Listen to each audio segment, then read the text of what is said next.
Hello everyone, how are you all. So आप हम लोग डिस्कस करेंगे क्वेश्चन नंबर 5 के solutions of exercise 5.3। So question number 5 दिया हुआ क्या है कि the first term of an AP is 5 and last term is 45 and the sum is 400। So find the number of terms and common difference. So given information क्या है कि जो first term है यानी ए वो 5 है, और जो लास्ट टर्म है यानी ए एन वो 45 है, और जितने भी उसका सम होगा इन टर्म्स का वो 400 है यानी एस एन। बिकॉज हमें अभी नंबर ऑफ़ टर्म्स नहीं पता है तो उसको हम लोग एस एन से डिनोट करेंगे। क्वेश्चन आपको फाइंड करना है नंबर ऑफ़ टर्म्स यानी एन और कॉमन डिफरेंस डी। तो यहाँ पर ए और ए एन है, एस एन है, तो हम लोग एस एन का जो सम का फार्मूला होता है वो ये यूज़ करेंगे बिकॉज ये गिवन इन्फॉर्मेशन में इनकी वैल्यूज़ दी हुई है। ए और एस ए एन निकालना है और एस एन भी दिया हुआ डेट इज़ 400, तो इक्वेट कर देंगे। ये 2 यहाँ क्रॉस मल्टीप्लिकेशन होगा, देन उसके बाद सॉल्व करने के बाद एन की वैल्यू 16 आएगी। 16 आएगी, उसके बाद यहाँ पर आपको डी भी फाइंड करना है। तो डी फाइंड करने के लिए बेसिकली हम लोग ये फॉर्मूला यूज़ करते हैं a plus n minus 1 into d. आपको ए पता है, एन भी पता चल गया और ए एन की वैल्यू भी पता है। 45 इक्वेट कर देना है उसके इक्वल, सॉल्व करना है, देन एक डी की वैल्यू 8/3 आएगी। That's all about this question. Moving to the next one, 6 number. 6 में क्या दिया हुआ है कि the first and last terms, I hope ये विजिबल होगा, तो आप चेक कर सकते हो अपने बुक्स में भी। Question, the first and last terms of A P are 17 and 350। ये आई थिंक मैच करता क्वेश्चन है, बस गिवन इन्फॉर्मेशन थोड़ी अलग होगी। If the common difference is 9, how many terms are there and what is their sum. तो question थोड़ा सा डिफरेंट है, बस आपको यहाँ पर ए की वैल्यू दी हुई है दैट इज़ 17 यानी फर्स्ट टर्म, और ए एन यानी लास्ट टर्म 350, और कॉमन डिफरेंस यानी डी दैट इज़ 9। आपको फाइंड करना है एन नंबर ऑफ़ टर्म्स और एस एन जितने भी नंबर ऑफ़ टर्म्स होंगे उन टोटल के सम। ए है और ए एन है और डी है, तो यहाँ पर आपको इससे ए एन की वैल्यू निकल जाएगी। ये फॉर्मूला आपको याद रखना होगा, इन खुद से सोचना होगा कि गिवन इन्फॉर्मेशन आपको ये दी हुई है, तो कौन से फॉर्मूला हम पुट करेंगे तो आपकी एन की वैल्यू आ जाएगी। एन आ गई तो अब आपको ए भी दिया हुआ था, ए एन भी दिया हुआ है, एन भी निकल गया है, फाइंड हो गया है, तो सिंपली इस वाले फार्मूला में आप अपनी वैल्यूज़ को पुट कर देना, आपका एस एन का भी आंसर आ जाएगा। तो ये आप खुद से करना, आप चेक करना इसका आंसर, मैंने जिस तरीका बता दिया है।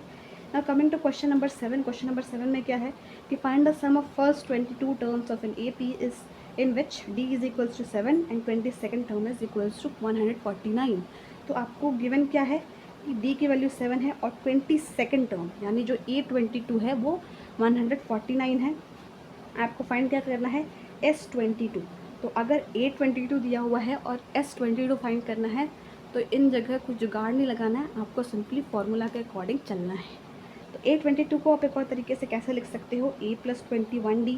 ये कैसे आता है मैंने पहले बता दिया है, अगर आपको दिक्कत होती है फिर भी तो मैं एक बार बता दे रही हूँ कि कोई भी टर्म फाइंड करना हो तो ये फार्मूला होता है। तो एन जग की जगह जो टर्म होता है वो पुट करते हैं हम लोग। तो यहाँ पर 22 है ना, तो 22 - 1 इंटू डी, तो A + 21D। यानी अगर आपको ये टर्म को फाइंड करना है A22 तो आपको ये फार्मूला को यूज़ करना होगा और यहाँ पर वैल्यूज़ को पुट करना होगा। तो इसलिए हमने इसको इस तरीके से लिखा। तो ये आया, डी की वैल्यू दी हुई है तो डी को पुट कर देना है, उसके बाद आप मल्टीप्लाई करोगे, ये जाएगा इधर माइनस हो जाएगा, तो ए की वैल्यू 2 आ गई। आपके पास ए आ गया, डी आ गया और एन भी दिया हुआ है। अब एन कैसे दिया हुआ है, क्योंकि यहाँ पर पहले ही बता दिया है सम ऑफ फर्स्ट 22 टर्म्स, तो एन कितने हो गए 22 नंबर ऑफ टर्म्स।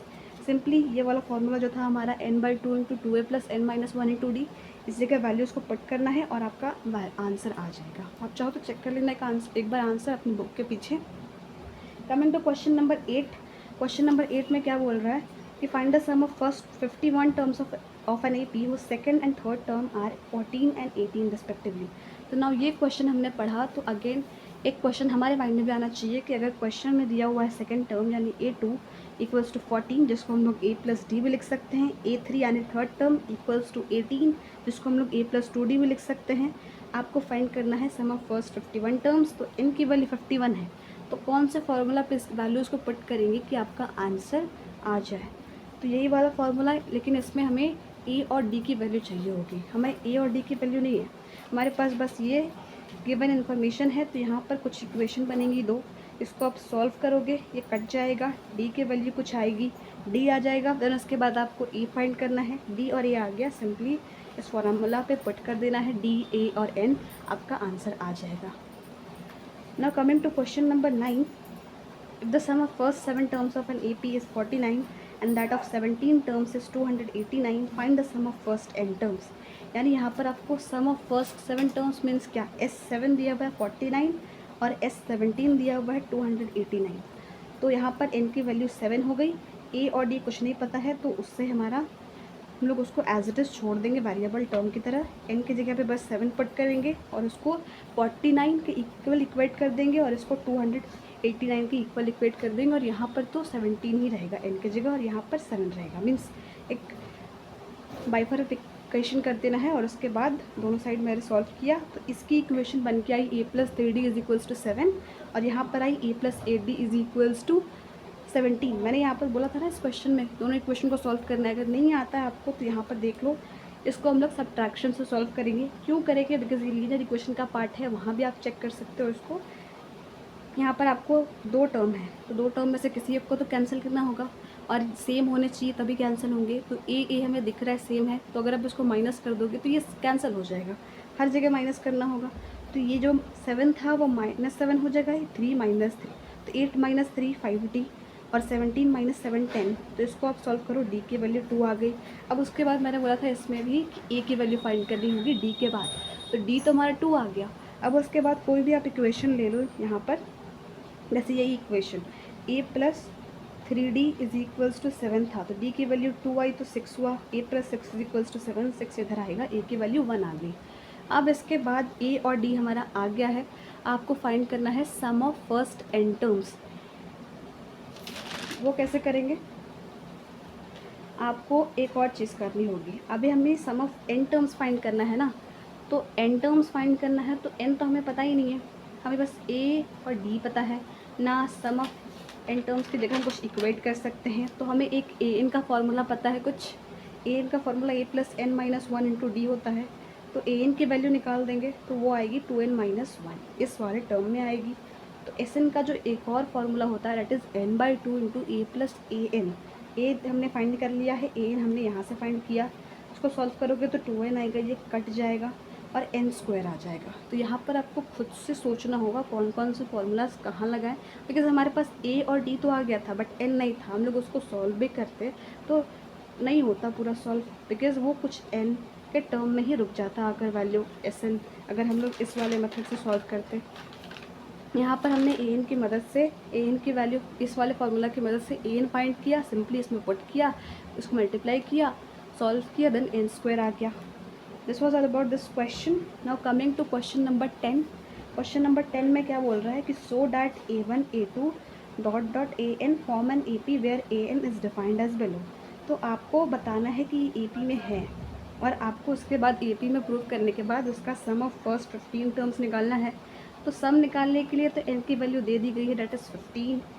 उससे पहले आपको उसका AP फाइंड करना होगा. तो जब भी an ऐसे टर्म्स में दिया हो 3 + 4n और आपको AP निकालनी हो तो आप n की जगह पे एक बार 1 पुट करना है. फिर मीन्स अगर फर्स्ट टर्म फाइंड करना है तो n की जगह पे 1 पुट करना है. देन सेकंड टर्म फाइंड करना है तो n की जगह पे 2, थर्ड टर्म देन n की जगह पे 3. अब उसको सॉल्व करो, 7 11 15 आ गई. देन यहाँ पर आप उसकी d की वैल्यू निकालना है.